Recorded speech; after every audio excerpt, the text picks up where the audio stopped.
नमस्कार दोस्तों, मैं राजकुमार मौर्य। बहुत बड़ी खबर आ चुकी है देश की राजनीति से नीतीश कुमार को लेकर। दोस्तों, नीतीश कुमार ने बिहार चुनाव जीतकर यह साबित कर दिया कि चुनाव सत्ता में रहते हुए कैसे जीता जाता है। और अब नीतीश कुमार बिहार के मुख्यमंत्री एक बार फिर बन गए हैं।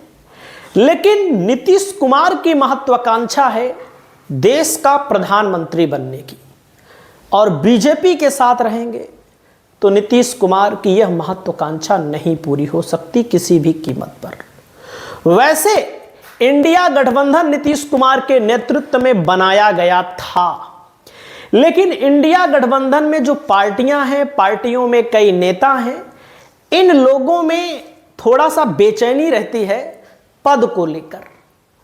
नीतीश कुमार ने कोशिश की, इंडिया गठबंधन को बनाया, अलग अलग राजनीतिक पार्टियों को खड़ा किया, लेकिन सबसे ज्यादा घमंडी पार्टी मानी जाती है कांग्रेस, जिसने नीतीश कुमार को कहीं ना कहीं इग्नोर किया और नीतीश कुमार नाराज हुए और चले गए दोस्तों बीजेपी के साथ, एनडीए के साथ। और आपने देखा कि किस तरह से एनडीए चुनाव हारते हारते जीत गया। मैं दावे के साथ कह सकता हूं, अगर नीतीश कुमार एनडीए के साथ ना गए होते तो इंडिया गठबंधन का प्रधानमंत्री होता। इसको आप दावे के साथ समझ सकते हैं। नीतीश कुमार बिहार में भी बीजेपी को रोक देते बड़े पैमाने पर। उत्तर प्रदेश में जो समाजवादी पार्टी की 37 सीटें आई, कांग्रेस की 6 सीटें आई, नीतीश कुमार के आने से और भारी मात्रा में सीटें आ सकती हैं। 50 सीटें जीती जा सकती थी उस समय। अब इस बात का एहसास हो चुका है विपक्षी राजनीतिक पार्टियों को, खास करके कांग्रेस को। यह बात सत्य है कि विपक्ष के पास पीएम पद के लिए, मोदी से लड़ने के लिए कोई नेता नहीं है। आप राहुल गांधी को कितना भी बताएं, राहुल गांधी प्रधानमंत्री के सामने भले अच्छी बात करें, बढ़िया बात करें, लेकिन राहुल गांधी को लोग उतना कैच नहीं करते। ये सच्चाई है। तो अब जो खबर आ रही है दोस्तों कि नीतीश कुमार एक बार फिर इंडिया गठबंधन में आ सकते हैं, और नीतीश कुमार के चेहरे पर इंडिया गठबंधन एक बार फिर एकजुट हो सकता है, और हो सकता है कि सरकार भी गिर जाए मोदी की, और नीतीश कुमार को इंडिया गठबंधन प्रधानमंत्री बनाने के लिए तैयार हो चुका है, प्रधानमंत्री पद का उम्मीदवार बनाने के लिए तैयार हो चुका है। उधर आप सबको पता है कि बीजेपी के साथ अगर नीतीश कुमार रहेंगे तो बीजेपी दबाव डाल रही है कि सीएम की कुर्सी छोड़ो, केंद्र की राजनीति करो, अपने बेटे को डिप्टी सीएम बनाओ और हमारा मुख्यमंत्री बने। नीतीश कुमार की महत्वाकांक्षा जब प्रधानमंत्री पद की हो तो बीजेपी एनडीए के साथ नहीं पूरी हो सकती। दीपक शर्मा हैं, वरिष्ठ पत्रकार हैं और खोजी पत्रकार इनको कहा जाता है। इन्होंने एक शो किया, मोदी ने अचानक 293 सांसद घर क्यों बुलाए, पीएम के एनडीए डिनर पर क्यों नहीं आए नीतीश और नायडू। यानी कि नीतीश और नायडू अगर बीजेपी के साथ नहीं रहेंगे, केवल 2, तो एनडीए की सरकार नहीं चल पाएगी, तुरंत खटाक से गिर जाएगी, देर नहीं लगेगी गिरने में। और यहां पर आप देख सकते हैं अगला शो, दीपक शर्मा खोजी पत्रकार हैं। मोदी की सरकार आंध्र प्रदेश से गिरेगी।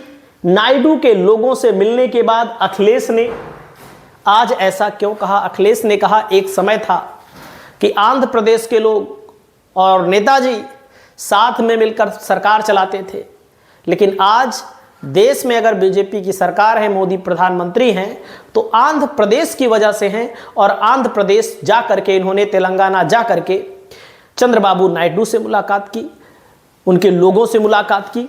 और वहीं पर देख सकते हैं अगला शो किया गया है, अभिषेक कुमार है दोस्तों, नीतीश कुमार का मास्टर स्ट्रोक। पलटी से भी बड़ा खेल होने जा रहा है। पलटी से बड़ा खेल क्या होगा भाई, पलटी कोई मारेगा, नीतीश कुमार मारेंगे तो मुख्यमंत्री पद के लिए मारेंगे, लेकिन पलटी से बड़ा खेल क्या है, प्रधानमंत्री नरेंद्र मोदी की कुर्सी। देख सकते हैं दोस्तों, जेडीयू ने बीजेपी से 2 विभाग छीन लिए। नोटिफिकेशन जारी होते ही हड़कंप मच गया है। बीजेपी और जेडीयू में लगातार सियासी ताकत को लेकर के लड़ाई चल रही है। वहीं पर समर्थन वापस लेने की तैयारी में नायडू, अखिलेश ने बहुमत का दावा ठोका, खुले मंच से सरकार गिराने का ऐलान कर दिया। आगे यहां पर देख सकते हैं, पुण्य प्रसून वाजपेयी हैं, देश के बड़े पत्रकार माने जाते हैं। दोस्तों, इन्होंने कहा प्रधानमंत्री के घर हलचल तेज, बड़ी खबर आ रही है, सांसदों को क्यों बुलाया जा रहा है, बड़े संकट की लग गई भनक। भनक का मतलब है कि नीतीश कुमार को इंडिया गठबंधन के लोग अपने पाले में लाना चाहते हैं और नीतीश कुमार की सभी शर्तें स्वीकार करने के लिए इंडिया गठबंधन मजबूत है।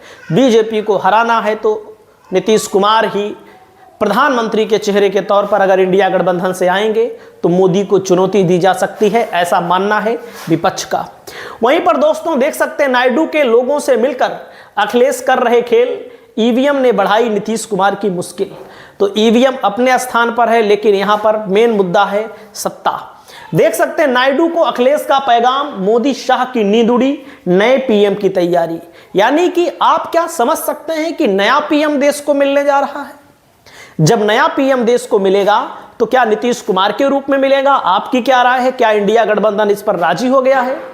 क्या है नीतीश का मास्टर प्लान जिससे उड़ गई मोदी की नींद? 2013 रिटर्न, यानी कि मोदी अब 2013 के दौर में जाने वाले हैं, अमित शाह 2013 के दौर में जाने वाले हैं, क्योंकि नीतीश कुमार ने अपने आप को यह साबित किया कि जो इंडिया गठबंधन वालों ने उनकी बात को नहीं माना, अगर उनकी बात मान लेते तो आज बीजेपी एनडीए की सरकार नहीं होती।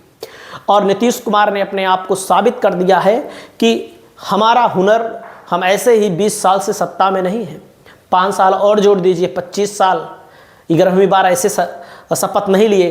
कुछ क्वालिटी है, लोगों का विश्वास है नीतीश कुमार के अंदर। बाकी कहने को कुछ भी कहा जा सकता है, कहने को यह भी कहा जा सकता है कि 10,000 दिया गया, बिल्कुल, लेकिन सत्ता हासिल करने के लिए सब ऐसा करते हैं। बाजी पलट रही है, मोदी को आनन फानन में, मोदी ने सबको आनन फानन में बुला लिया है कि जो सांसद हैं दोस्तों, वे कहीं ना कहीं छिटक रहे हैं। बीजेपी के सांसद की बात नहीं करूंगा।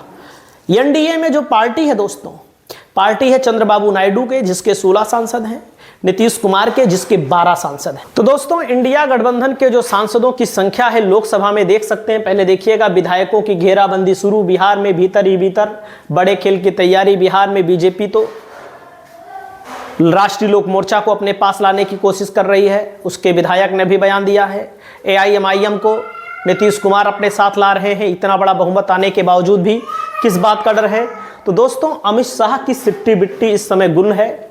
और मैं आप सभी साथियों को बताना चाहूंगा, इंडिया गठबंधन के वर्तमान में जो सांसदों की संख्या है 238, समझिएगा, और प्लस 16 सांसद हैं दोस्तों चंद्रबाबू नायडू के, 12 सांसद हैं नीतीश कुमार के, और उधर शिंदे भी कहीं ना कहीं आंख दिखा रहे हैं। और जब ये लोग भागेंगे, जो इक्के दुक्के वाले सांसद हैं, जैसे चंद्रबाबू नायडू आंध्र प्रदेश में, जो इनके साथ एक और सहयोगी पार्टी है, उसका भी सांसद भाग आएगा, तो कहने का मतलब बहुमत का आंकड़ा पूरा हो जाएगा। लेकिन यह खेल कब होगा, इस पर थोड़ा इंतजार रहेगा। नीतीश कुमार के ऊपर सब है, इंडिया गठबंधन वाले सरेंडर कर चुके हैं। इस मसले पर आपकी जो राय हो, आप अपनी राय बताएं। नमस्कार।